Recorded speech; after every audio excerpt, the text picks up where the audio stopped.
আসসালামু আলাইকুম প্রিয় দেশবাসী। এই যে জামাত ৮ দলীয় জোট করতে তারা উদ্যোগ হয়েছিল, তাদের মধ্যে মনে হয় হয়তো ভাঙ্গন ধরবে। চরমনাই চাচ্ছে ১৫০ আসন, ৮ দলেতে ৬০টারে দিয়া মিলাইয়াছিল অন্তত ১০০-২৭০টা জায়গা, জামাতের তাকে মাত্র ৩০টা। এই ৩০টা নাকি জামাত নির্বাচন করবে, এর থেকে তাদের ভাঙ্গন ধরবে। আমরা বাংলাদেশ জাতীয়তাবাদী দলকে ভোট দিব দানের শীষে, দেশ গড়ব মিলেমিশে।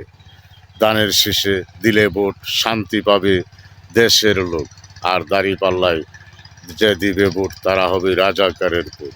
যারাই এই জামাতের লোকে জোট করবে তাদের থাকবে, এই রাজাকার ত্যাগ করবে। ৭১-এ যারা দেশের বিরোধিতা করেছিল, মুক্তিযুদ্ধের বিরোধিতা করেছিল, তাদের সাথে যারাই জোটে যাবে তারাই রাজাকারের টেক পাবে। তোমরা সাবধানে জোটে যাও।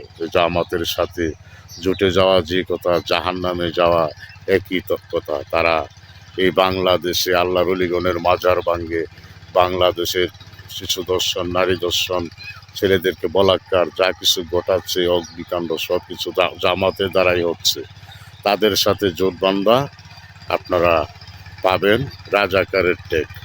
এই ওদের সাথে জোট বাঁধা থেকে একাই এক সিট পাইলেও একা দাঁড়াইবে না, যার যার দল নিয়ে।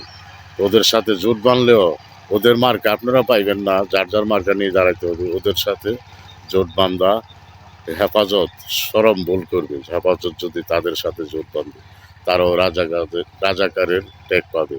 এই শাপলা চক্করে যেই তাদের লোকজন হত্যা হয়েছে তার বিচারও পাবে না তাদের সাথে থাকলে।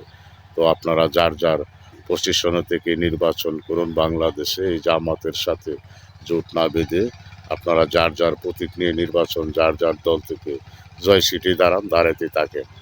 আর প্রয়োজনে যদি আপনারা এই যে হেফাজত ইসলাম, আপনারা ১-২টা সিট নিতে পারেন বিএনপিতে, তাহলে এমপির পদে পাইতে পারেন। তা না হলে বাংলাদেশে এমপির পদও পাইবেন না।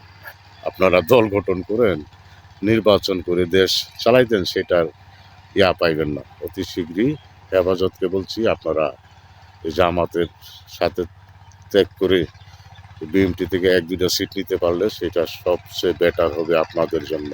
হেফাজত ইসলামকে বলছি।